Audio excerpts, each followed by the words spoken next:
Selamat datang di channel Simar Imam. Sembari mendengarkan tinggalkan like dan komentarnya bosku. Jangan lupa pasang headset kalian. Siapkan kopi dan camilan. Lupakan pahitnya kehidupan. Mari kita dengarkan sambil rebahan. Puan Tanah adalah dewa. Bab 137. Pedang iblis yang haus darah, nama yang sangat tepat, jadi kamu tahu asal-muasal belati ini. Qin Ming bertanya dengan penuh minat.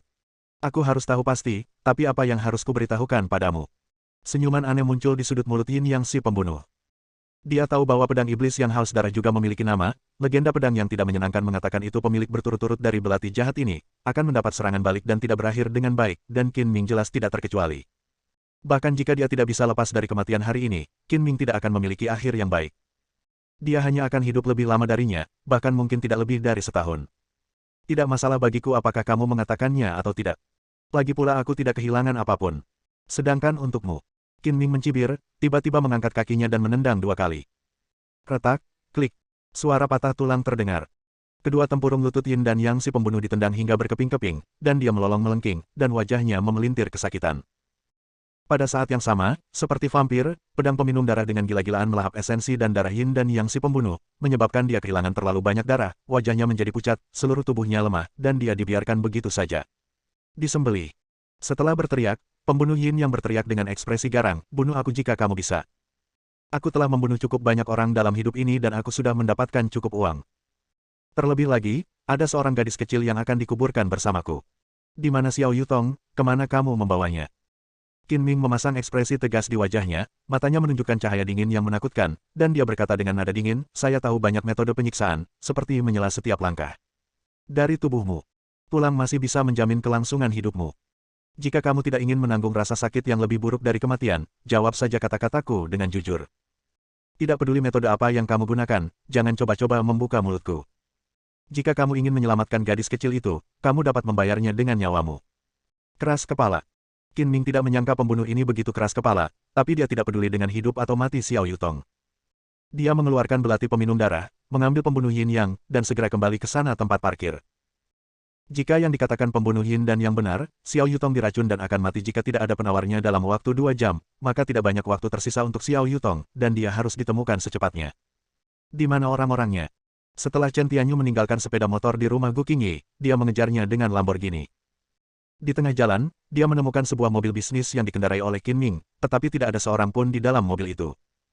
Saat Chen Tianyu sedang melihat sekeliling, dia tiba-tiba melihat Qin Ming menggendong seseorang di hadapannya. Ketika dia melihat lebih dekat, dia menemukan bahwa orang yang dibawa Qin Ming mengenakan pakaian yang persis sama dengan Xiao Yutong dan terluka parah. Kepala Yin dan Yang si pembunuh menunduk lemah, rambutnya menutupi wajahnya, dan penampilannya tidak terlihat jelas, menyebabkan Chen Tianyu salah mengira dia sebagai Xiao Yutong. Apa yang kamu lakukan pada Yutong? Chen Tianyu berteriak dengan marah dan menerkamnya seperti serigala yang ingin memakan orang. Kamu melihat dengan jelas bahwa dia bukan Xiao Yutong. Aku juga ingin bertanya kemana Xiao Yutong pergi. Qin Ming menjambak rambut si pembunuh Yin Yang dan memperlihatkan penampilannya. Dia bukan Yutong. Di mana Yutong? Bukankah dia bersamamu? Setelah mendekat, Chen Tianyu melihat dengan jelas bahwa orang di tangan Qin Ming memang bukan Xiao Yutong. Masalahnya agak rumit. Diperkirakan Xiao Yutong telah ditiru oleh orang ini sejak kamu keluar dari grup Gu. Qin Ming tidak ingin menjelaskan alasannya kepada Chen Tianyu, jadi dia bertanya langsung, pikirkan. Hati-hati, sejak kamu dan Chen Tianyu Xiao Yutong pergi mencariku bersama, dan saat kami meninggalkan koleksi Gu. Apakah ada hal aneh yang terjadi selama periode ini? Chen Tianyu tidak bisa bereaksi untuk sesaat, dan sedikit bingung. Dia bertanya dengan marah, trik macam apa yang kamu mainkan? Kamu membawa pergi Yutong. Bagaimana kamu menjadi manusia? Saya tidak punya waktu untuk menjelaskannya kepada Anda. Kehidupan Xiao Yutong dalam bahaya sekarang.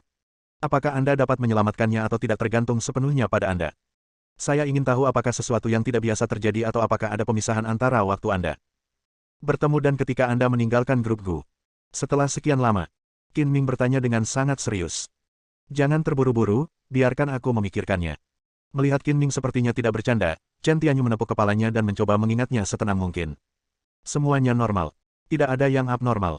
Saya tidak menemukan bahwa Yutong ditiru. Syukurlah kamu tidak mengetahuinya.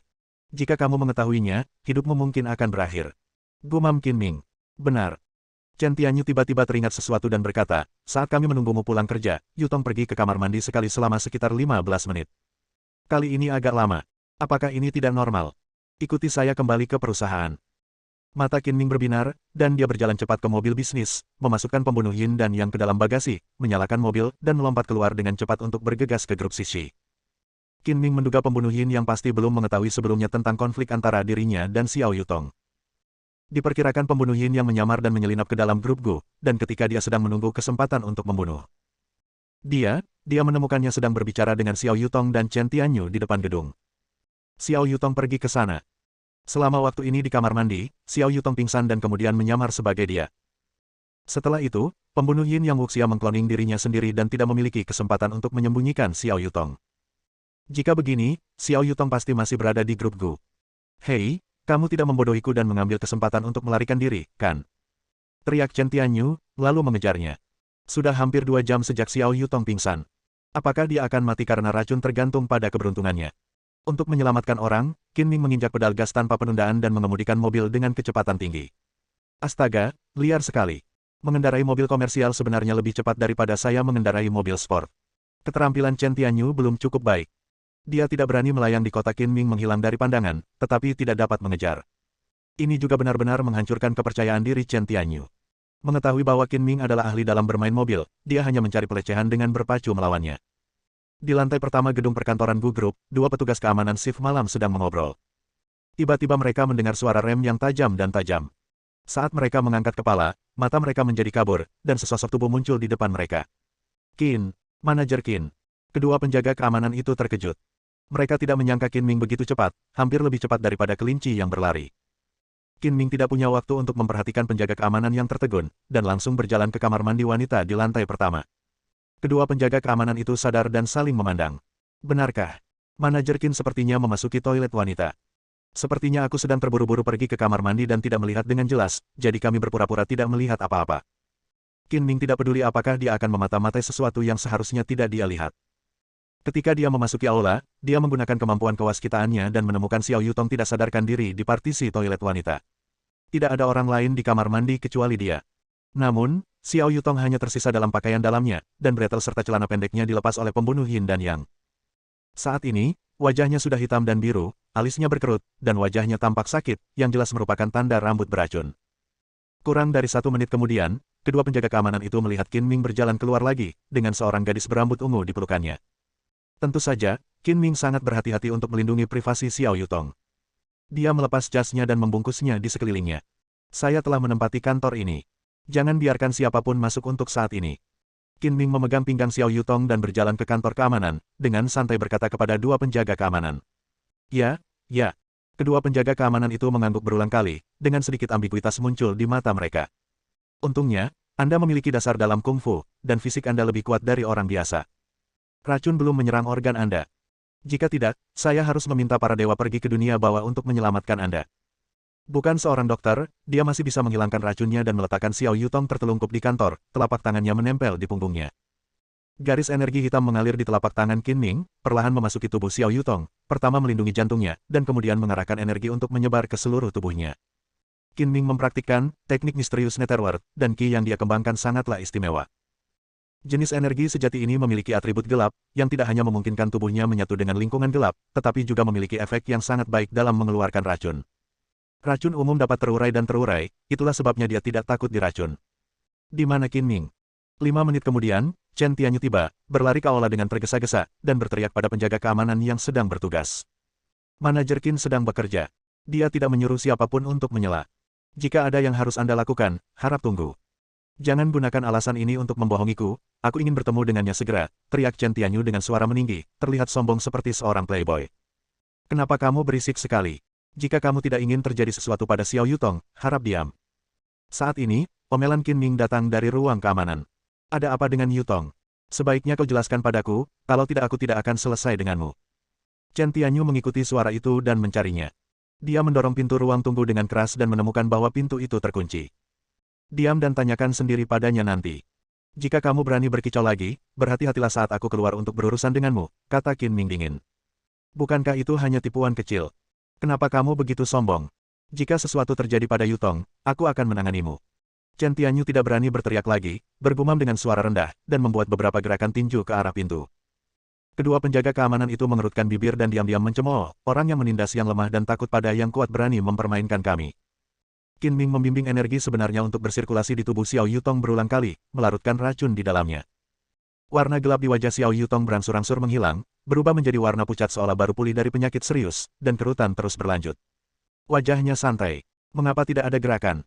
Apa yang terjadi? Chen Tianyu dengan cemas berkeliaran di luar pintu, satu demi satu rokok di tangannya. Dia ingin mengetuk pintu beberapa kali untuk menanyakan situasinya, tetapi dia khawatir menjengkelkan Qin Ming. Menyiksanya dengan metode aneh. Setelah setengah jam, Qin Ming tiba-tiba meningkatkan kekuatannya dan menamparkan punggung Xiao Yutong dengan kedua tangannya. Puff! Xiao Yutong membuka mulutnya dan mengeluarkan seteguk darah hitam. Dia perlahan membuka matanya, terbangun dengan lemah, dan bergumam lemah, "Ada apa denganku?" Bab 138. Xiao Yutong merasa seperti menderita penyakit serius, dia perlahan bangkit, kesadarannya masih sedikit bingung, dia tidak menyadari bahwa dia sedang berbaring di meja dan hampir jatuh. "Kamu telah direncanakan. Kamu baru saja bangun. Lebih baik jangan bergerak. Apakah itu kamu?" Xiao Yutong menoleh dan melihat dengan jelas bahwa Qin Ming lah yang menahannya, dan dia hanya mengenakan celana dalamnya.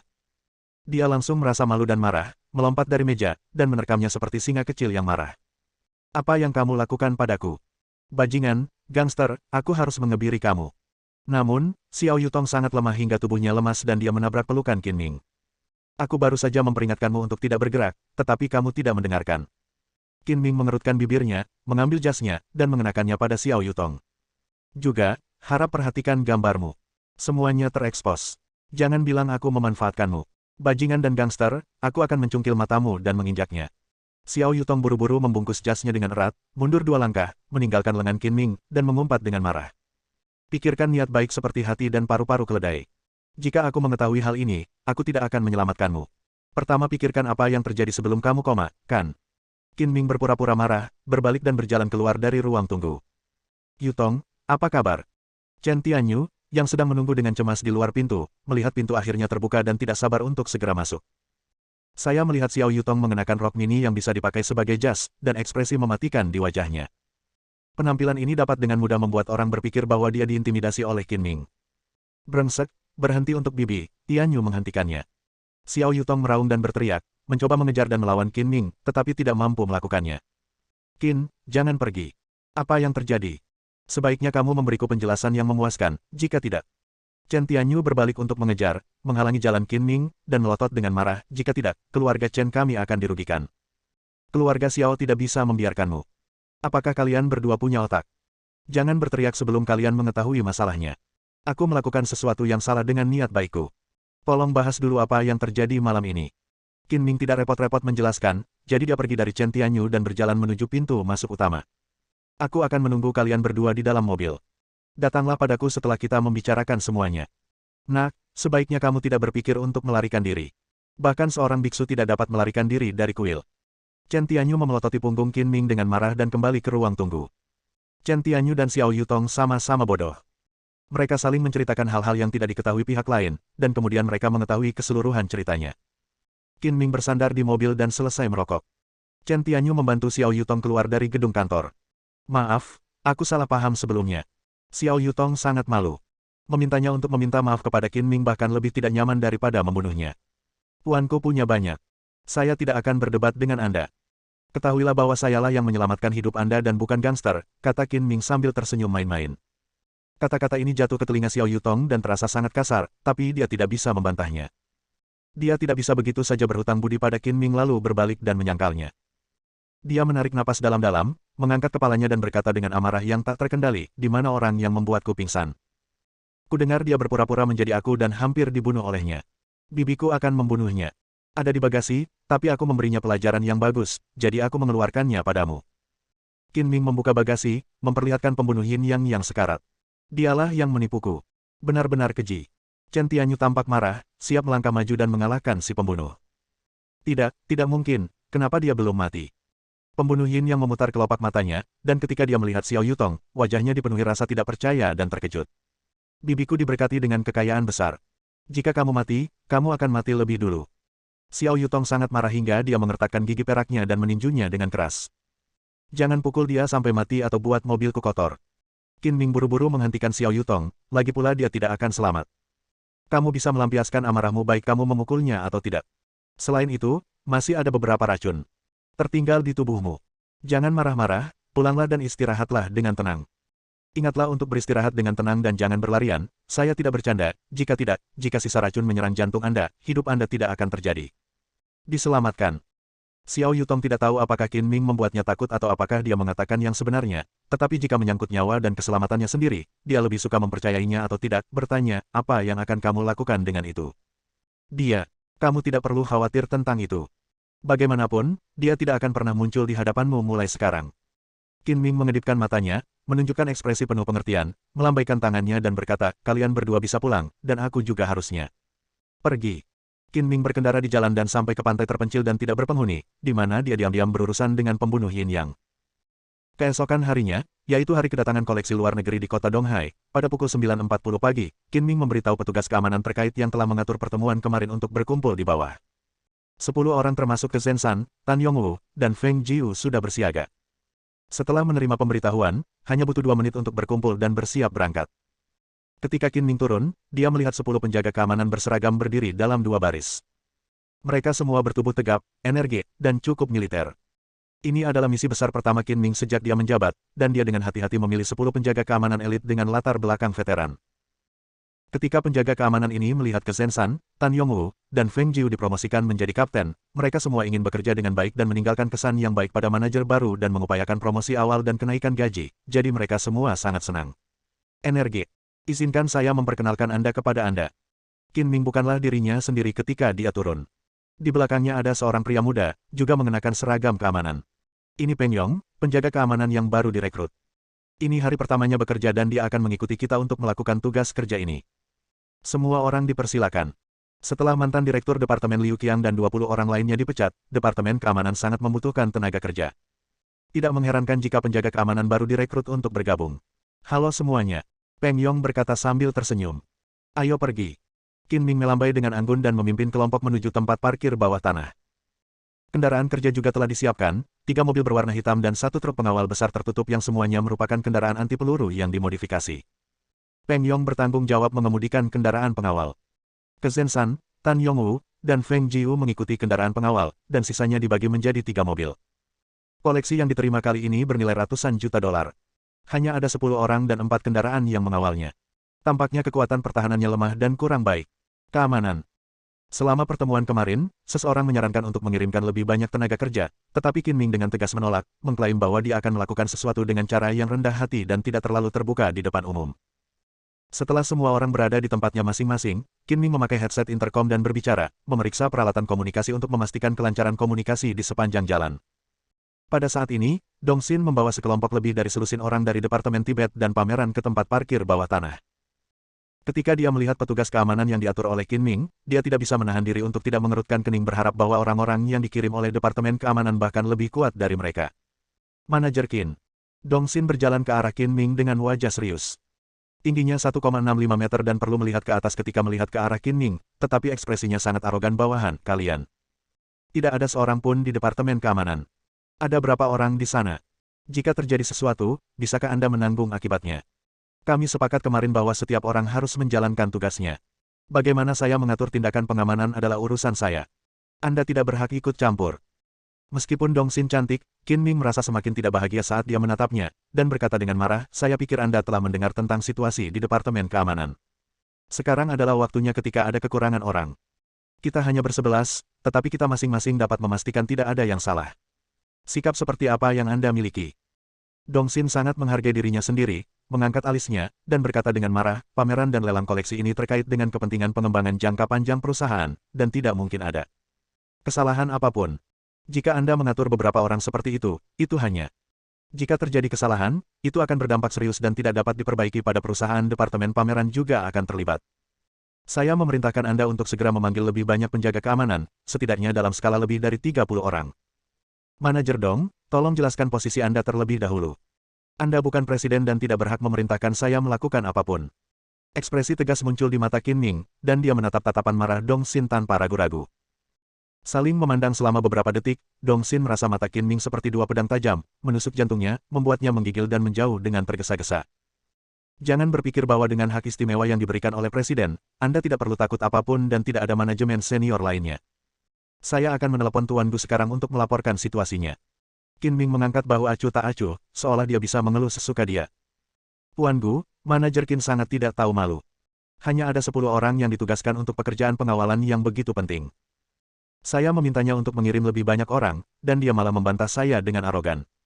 Dong Xin menjawab telepon, berkata seperti senapan mesin. Ya, lapor ke Gu Qingyi. Manajer Dong, harap tenang dulu. Gu Qingyi memiliki kepercayaan 100% pada Qin Ming, tetapi Dong Xin adalah eksekutif yang cakap. Di bawah kepemimpinannya, kinerja Departemen Tibet dan pameran meningkat dari tahun ke tahun, kedua belah pihak harus disalahkan, jadi Gu Qingyi hanya bisa menyelesaikannya. Saya percaya pada kemampuan manajer Qin. Dia harus benar-benar yakin dengan pengaturan ini. Jika ada masalah dengan keamanan, saya berjanji akan menghukumnya dengan berat. Itu tidak ada hubungannya dengan Anda. Justru karena prestasi Dong Xin yang tinggi dan sedikit kesombongan, dia tidak menganggap serius eksekutif senior di grup Gu kecuali Gu Qingyi, apalagi manajer departemen yang baru diangkat. Setelah mendengar apa yang dikatakan Gu Qingyi, dia tidak punya pilihan selain menyerah, berbalik dengan marah, dan memerintahkan departemen Zhangsan dan yang lainnya untuk berangkat. Qin Ming menggelengkan kepalanya dan mendengus diam-diam, apa yang perlu dibanggakan? Bagaimana kamu bisa mati jika kamu berbicara dengan tenang? Kerjasama antara dua departemen adalah hal yang sangat sederhana, tetapi kamu membuatnya tidak menyenangkan dan membuat masalah dengan sia-sia. Bersambung.